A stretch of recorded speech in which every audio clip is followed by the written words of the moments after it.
शन्नो मित्रः शं वरुणः शन्नो भवत्वर्यमा शन्न इन्द्रो बृहस्पतिः शन्नो विष्णुरुक्रमः नमो ब्रह्मणे नमस्ते वायो त्वमेव प्रत्यक्षं ब्रह्मासि त्वमेव प्रत्यक्षं ब्रह्म वदिष्यामि ऋतं वदिष्यामि सत्यं वदिष्यामि तन्मामवतु तद्वक्तारमवतु अवतु माम् अवतु वक्तारम् ॐ शान्तिः शान्तिः शान्तिः हरिः ॐ श्रीगुरुभ्यो नमः हरिः ॐ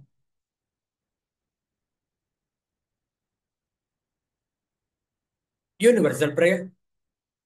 Let's chant this together. O hidden life, vibrant in every atom. O hidden light, shining in every creature. O hidden love, embracing all in oneness.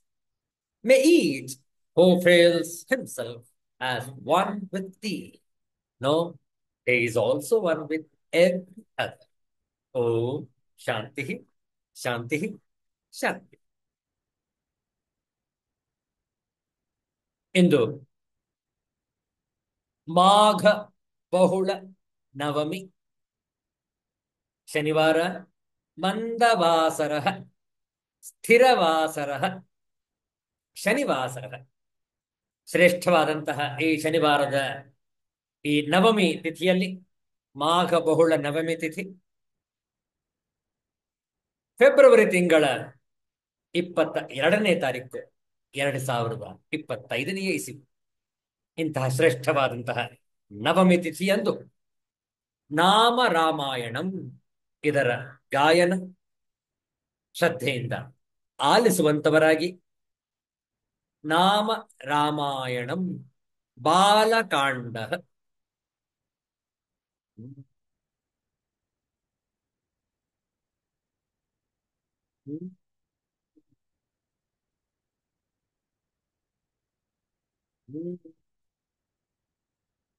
ಶುದ್ಧ ಬ್ರಹ್ಮ ಪರಾತ್ಪರ ರಾಮ ಕಾಲಾತ್ಮಕ ಪರಮೇಶ್ವರ ರಾಮ ಶೇಷತಲ್ಪ ಸುಖ ನಿದ್ರಿತ ರಾಮ ಬ್ರಹ್ಮಾದ್ಯಮರ ಪ್ರಾರ್ಥಿತ ರಾಮ ಚಂಡ ಕಿರಣ ಕುಲ ಮಂಡನ ರಾಮ श्रीमद् दशरथ नंदन राम कौसल्या सुखवर्धन राम विश्वामित्र प्रियधन राम घोरताटक घातक राम मारीचादि निपातक राम कौशिक मख संरक्षक राम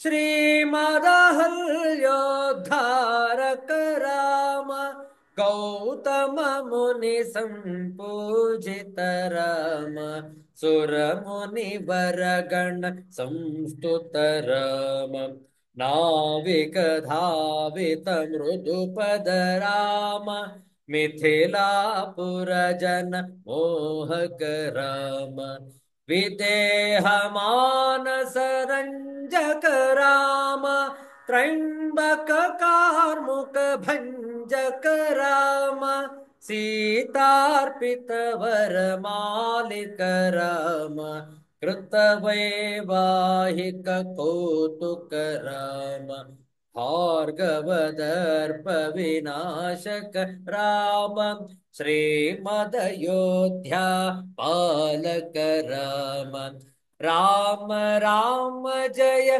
राजा राम, राम राम जय सीता राम, राम राम जय राजा राम, राम राम जय सीता राम, राम राम जय राजा राम, राम राम जय सीता राम, राम राम जय सीता राम, राम राम जय सीता राम. ನಾಮ ರಾಮಾಯಣದ ಬಾಲಕಾಂಡದ ಪಾರಾಯಣವಾಯಿತು. ಒಂದು ಸುಂದರವಾದ ಭಜನೆಯನ್ನು ಮಾಡೋಣ.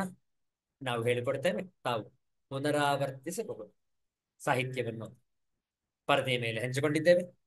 ವಿಷ್ಣು ಭಜನೆ.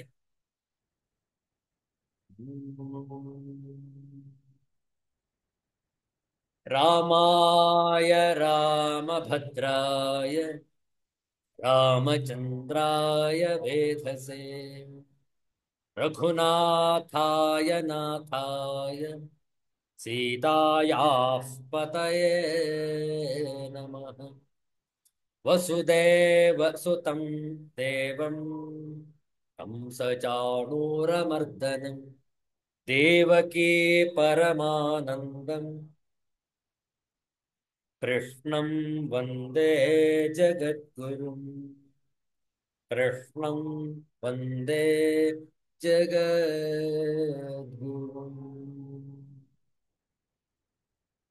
ವಿಷ್ಣು ಭಜನೆ ಹೇಳ್ಕೊಟ್ಟ ನಂತರ ಪುನರಾವರ್ತಿ. ರಾಮ ಕೃಷ್ಣ ಹರೇ ಮುಕುಂದ ಮುರಾರಿ,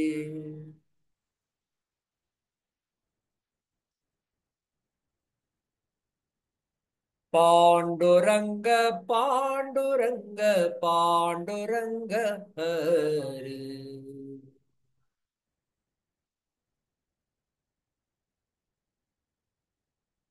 ರಾಮ ಕೃಷ್ಣ ಹರಿ ಮುಕುಂದ ಮುರಾರಿ,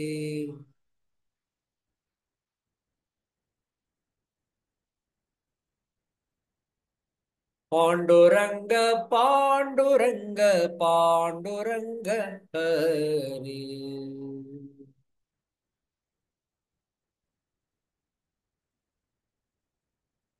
ಮಕರ ಕುಂಡಲಧಾರಿ ಭಕ್ತ ಬಂಧು ಶೌರಿ,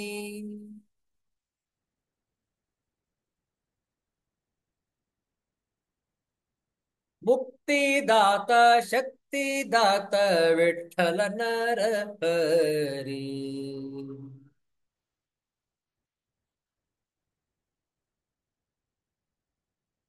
ರಾಮ ಕೃಷ್ಣ ಹರೇ ಮುಕುಂದ ಮುರಾರಿ,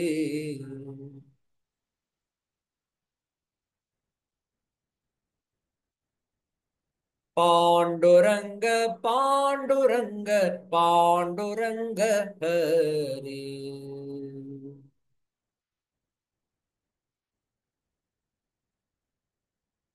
दीनबन्धो कृपा सिन्धु श्रीहरि श्रीहरि.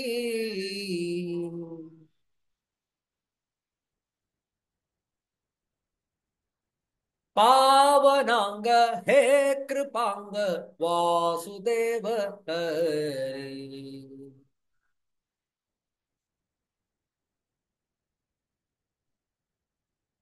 राम कृष्ण हरि मुकुंद मुरारी,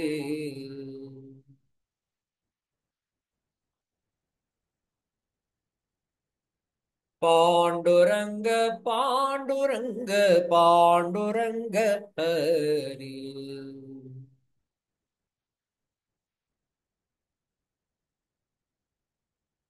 तुलसी हार कंदर भक्त हृदय मंदिर,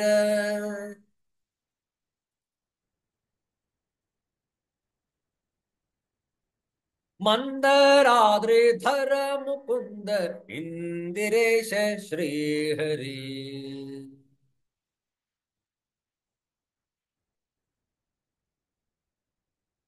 ರಾಮ ಕೃಷ್ಣ ಹರಿ ಮುಕುಂದ ಮುರಾರಿ.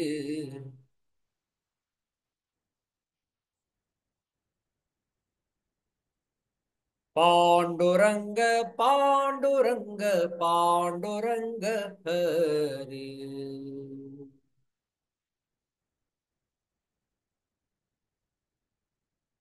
ಪಾಂಡುರಂಗ ಪಾಂಡುರಂಗ ಪಾಂಡುರಂಗ ಹರಿ.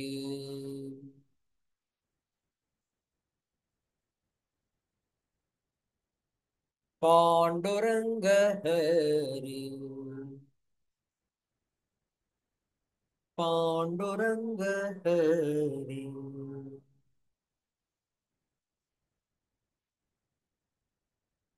ಗೋವಿಂದ ನಾಮ ಸಂಕೀರ್ತನಂ ಗೋವಿಂದ ಗೋವಿಂದ. ಸಿದ್ಧಾಂತ ಅವಧೂತ ಚಿಂತನ ಶ್ರೀ ಗುರುದೇವ ದತ್ತ. ಜೈ ಜೈ ರಘುವೀರ ಸಮರ್ಥ ಶ್ರೀ ಸದ್ಗುರುನಾಥ ಮಹಾರಾಜ ಕಿ जय. हर हर नमः पार्वती पतये हर हर महादेव शंभो. ಶ್ರೀಮದ್ ಭಗವದ್ಗೀತೆಯ 13ನೇ ಅಧ್ಯಾಯದ ಕೆಲವು ಶ್ಲೋಕಗಳ ಪಾರಾಯಣ.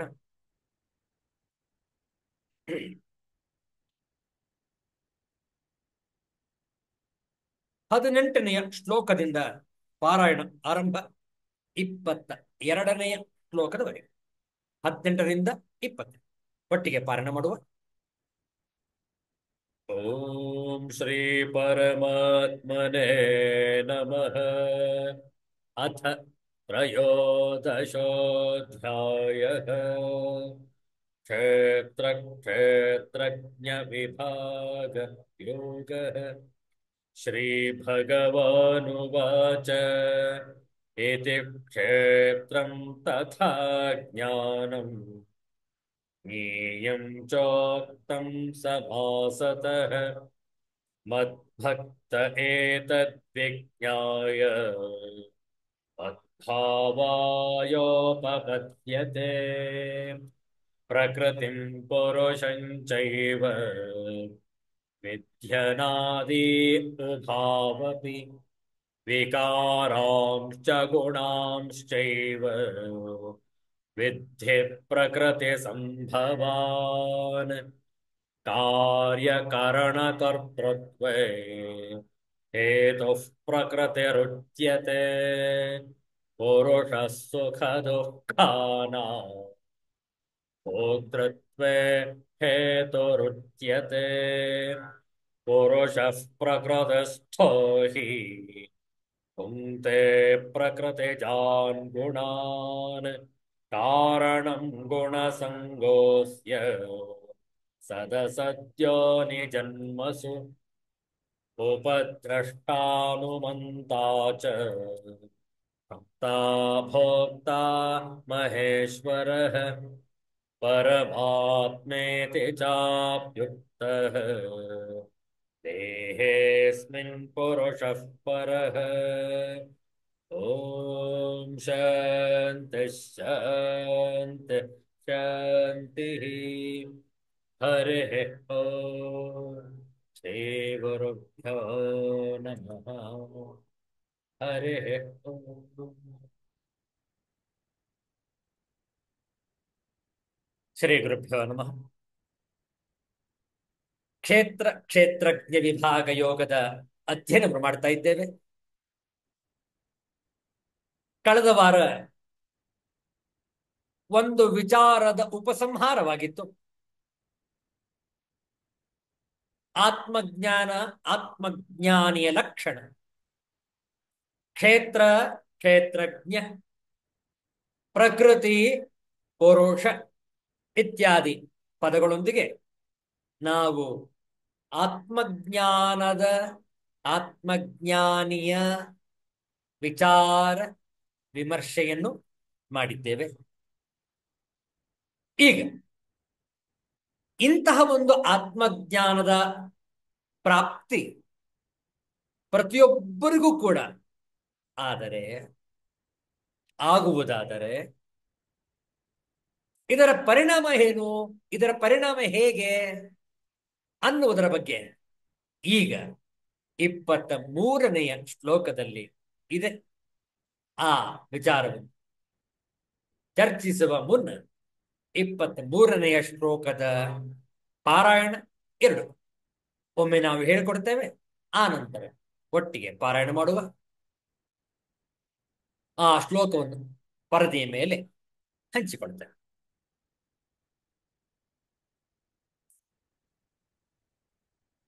ಇಲ್ಲಿ 24 ಅಂತ ಇದೆ.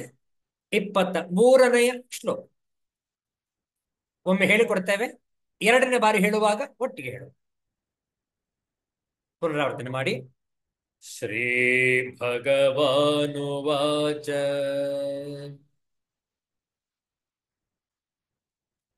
ಯ ಏವಂ ವೇತ್ತಿ ಪುರುಷಂ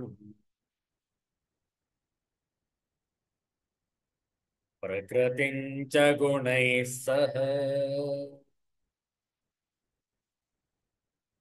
ಸರ್ವಥಾ ವರ್ತಮಾನೋಪಿ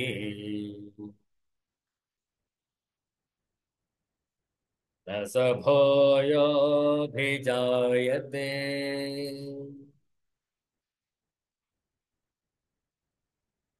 ಮತ್ತೊಮ್ಮೆ ಒಟ್ಟಿಗೆ ಹೇಳುವ.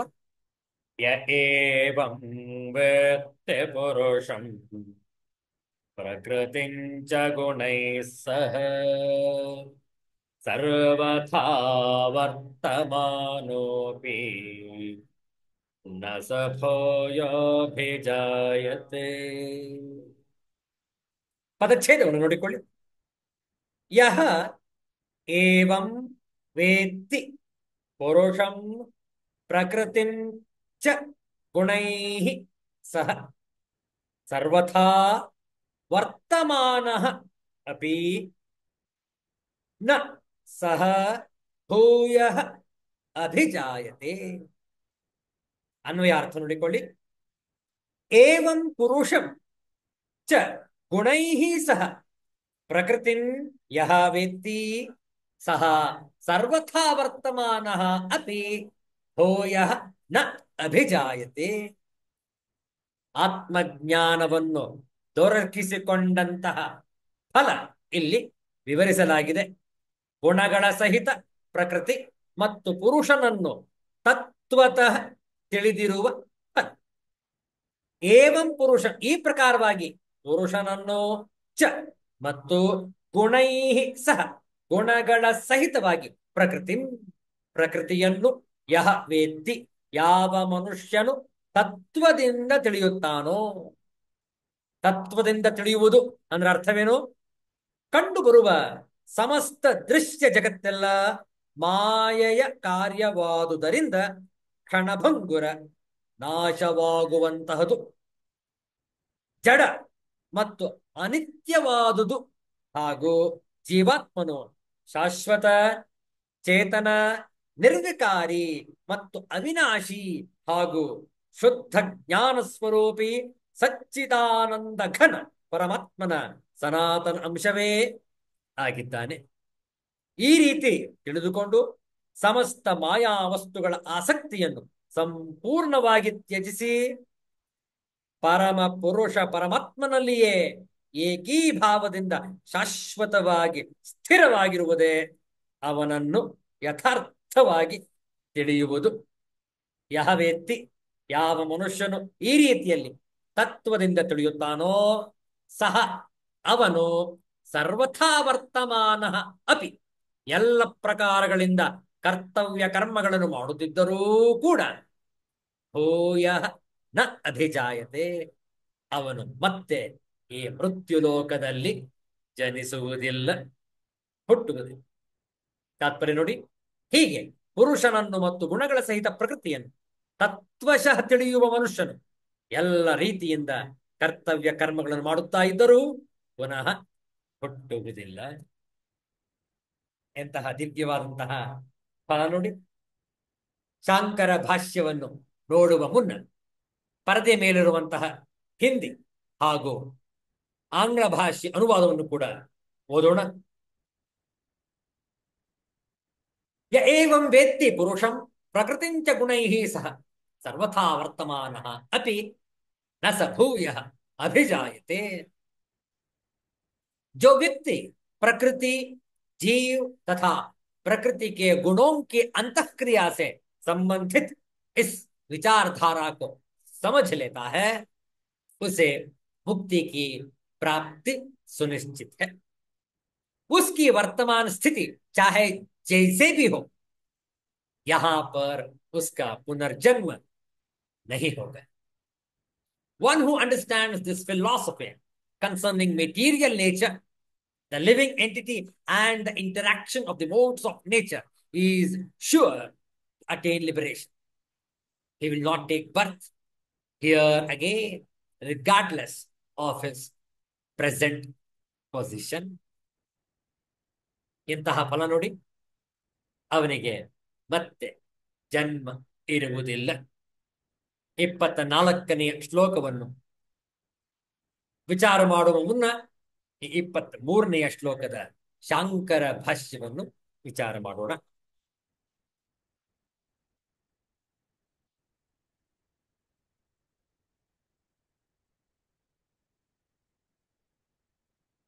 ತಂ ಏತಂ ಯಥೋಕ್ತ ಲಕ್ಷಣ ಆತ್ಮಾನಂ ಯಹ ಏವಂ ಯಥೋಕ್ತ ಪ್ರಕಾರೇಣ ವೇತ್ತಿ ಪುರುಷಂ ಸಾಕ್ಷಾತ್ ಅಹಂ ಇತಿ ಪ್ರಕೃತಿಂಚ ಯಥೋಕ್ತಾಂ ಅವಿದ್ಯಾಲಕ್ಷಣಾಂ ಗುಣೈಃ ಸ್ವವಿಕಾರೈಃ ಸಹ ನಿವರ್ತಿತಾಂ ಅಭಾವಮಾಪಾದಿತಾಂ ವಿದ್ಯಯಾ ಸರ್ವಥಾ ಸರ್ವಪ್ರಕಾರೇಣ ವರ್ತಮಾನಃ ಅಪಿ ಸಹ ಭೂಯಃ ಪುನಃ ಪತಿತೆ ಅಸ್ಮಿನ್ ವಿದ್ವಚ್ಛರೀರೆ ದೇಹಾಂತರಾಯ ನ ಅಭಿಜಾಯತೆ ನ ಉತ್ಪದ್ಯತೆ ದೇಹಾಂತರಂ ನ ಗೃಹ್ಣಾತಿ ಇತ್ಯರ್ಥಃ. ಅಪಿ ಶಬ್ದಾತ್ ಕಿಮು ವಕ್ತವ್ಯಂ ಸ್ವವೃತ್ತಸ್ಥಃ ನ ಜಾಯತೆ ಇತ್ಯಭಿಪ್ರಾಯಃ. ಭಾಷ್ಯಾರ್ಥ ನೋಡಿಕೊಳ್ಳಿ. ಈ ರೀತಿಯಲ್ಲಿ ಆತ್ಮಸ್ವರೂಪವನ್ನು ಮನಗೊಂಡ ನಂತರ ಮೇಲೆ ಹೇಳಿದ ಸ್ವರೂಪದ ಆತ್ಮನನ್ನು ಯಾವನು ಹೀಗೆ ಈ ಪ್ರಕಾರದಿಂದ ಪುರುಷನನ್ನು ನೇರವಾಗಿ ನಾನು ಎಂದು ಅರಿತುಕೊಳ್ಳುವನೋ ಮತ್ತು ಮೇಲೆ ಹೇಳಿರುವ ಅವಿದ್ಯಾಕಲ್ಪಿತವಾದ ಪ್ರಕೃತಿಯನ್ನು ತನ್ನ ವಿಕಾರವಾದ ಗುಣಗಳೊಡನೆ ತೊಲಗಿಸಿಕೊಂಡು ವಿದ್ಯೆಯಿಂದ ಇಲ್ಲವಾಗಿಸಿಕೊಂಡು ಅರಿತುಕೊಳ್ಳುವನೋ ಅವನು ಹೇಗೆ ಯಾವ ಪ್ರಕಾರದಿಂದ ಇದ್ದರೂ ಮತ್ತೆ ಇನ್ನೊಮ್ಮೆ ಈ ಜ್ಞಾನಿ ಶರೀರವು ಬಿದ್ದು ಹೋದ ಬಳಿಕ ಮತ್ತೊಂದು ದೇಹವನ್ನು ಕೈಗೊಳ್ಳುವುದಕ್ಕೆ ಹುಟ್ಟುವುದಿಲ್ಲ. ಈ ರೀತಿಯಾದಂತಹ ಜನ್ಮ ಉಂಟಾಗುವುದಿಲ್ಲ. ಮತ್ತೊಂದು ದೇಹವನ್ನು ಪ್ರಾಪ್ತಿ ಮಾಡಿಕೊಳ್ಳುವುದಿಲ್ಲ ಎಂದರ್ಥ. ಇಲ್ಲಿ ಅಪಿ ಎಂಬ ಶಬ್ದವಿರುವುದರಿಂದ ತನ್ನ ಧರ್ಮದಲ್ಲಿಯೇ ಇದ್ದುಕೊಂಡಿರುವವನು ಹುಟ್ಟುವುದಿಲ್ಲವೆಂದು ಹೇಳುವುದೇನಿದೆ ಎಂದು ಅಭಿಪ್ರಾಯ. ಎಷ್ಟು ಚಂದ ಇದೆ ನೋಡಿ. ಆತ್ಮಜ್ಞಾನದ ಪ್ರಾಪ್ತಿ ದೊರಕಿಸಿಕೊಂಡ ಬಳಿಕ, ಅನುಭಾವದ ಬಳಿಕ ಅವನಿಗೆ ಮತ್ತೆ ಜನ್ಮ ಮತ್ತೆ ಹುಟ್ಟು ಇರುವುದಿಲ್ಲ. ಇದು ಭಗವಂತನ ನಲ್ನುಡಿ. ಈ ಫಲದಿಂದ ನಮ್ಗೇನಾಗಬೇಕು? ಹೌದಲ್ಲ? ಎಷ್ಟೋ ಜನರು ಉದ್ಧಟತನದಿಂದ ಕೇಳುವಂತಹ ಪ್ರಶ್ನೆ, ನಮಗೆ ಮೋಕ್ಷವೇ ಬೇಡ ಸ್ವಾಮಿ, ನಾವು ಹೀಗೆ ಇದೇ ಭೋಗದಲ್ಲಿ ಕಾಲವನ್ನು ಕಳೆದು ಜೀವನವನ್ನು ಅಂತ್ಯಗೊಳಿಸುತ್ತೇವೆ, ನಮಗೆ ಆತ್ಮಜ್ಞಾನ ಬೇಡ ಎಂದು ಉದ್ಧಟತನದಿಂದ ಹೇಳುವವರೂ ಕೂಡ ನಮ್ಮ ಸಮಾಜದಲ್ಲಿ ಇದ್ದಾರೆ. ಅವರಿಗೆ ಹೇಳುವಂತಹ ಕಿವಿ ಮಾತು ನೋಡಿ,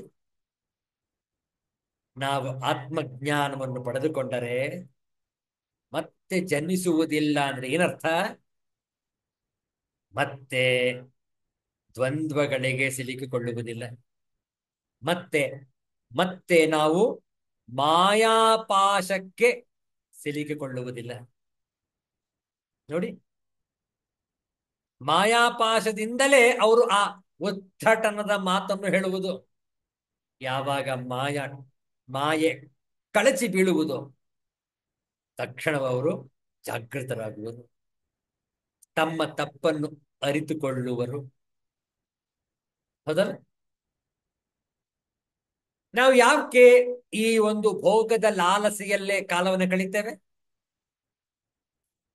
ನಮಗೆ ಸತ್ಯಾಂಶ ತಿಳಿದಿಲ್ಲ, ಜನ್ಮದ ರಹಸ್ಯ ಗೊತ್ತಿಲ್ಲ.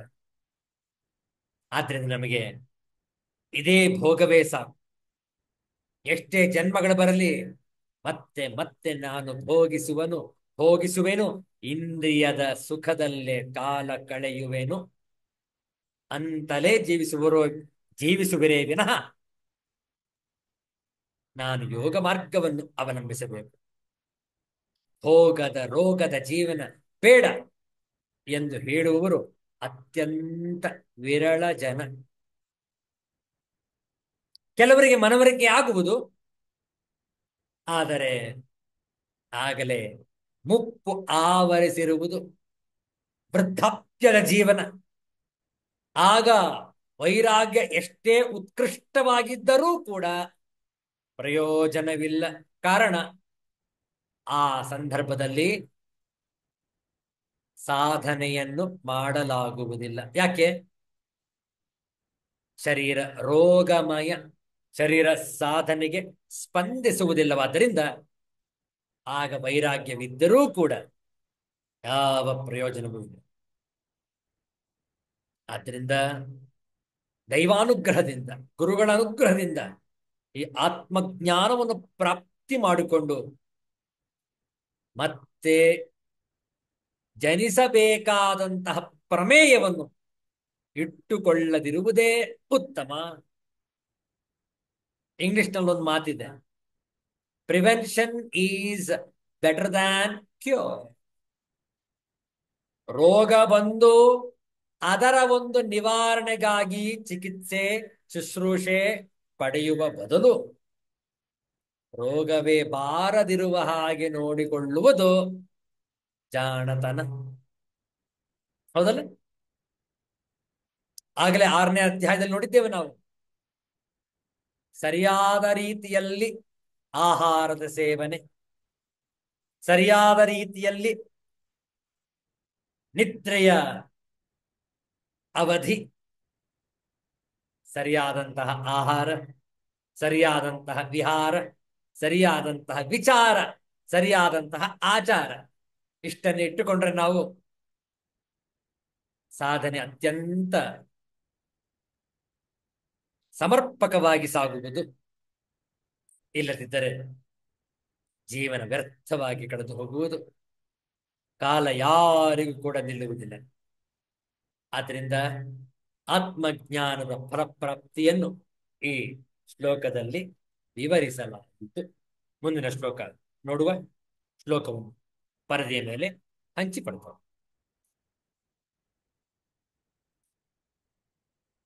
24ನೇ ಶ್ಲೋಕ 2 ಬಾರಿ ಪುನರಾವರ್ತನೆ. ಒಮ್ಮೆ ನಾವು ಹೇಳಿಕೊಡ್ತೇವೆ, 2ನೇ ಬಾರಿ ಒಟ್ಟಿಗೆ ಹೇಳು. ಶ್ರೀ ಭಗವಾನುವಾಚ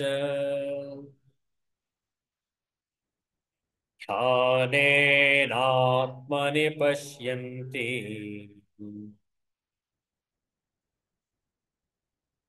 ಕೇಚಿದಾತ್ಮಾನಮಾತ್ಮನಾ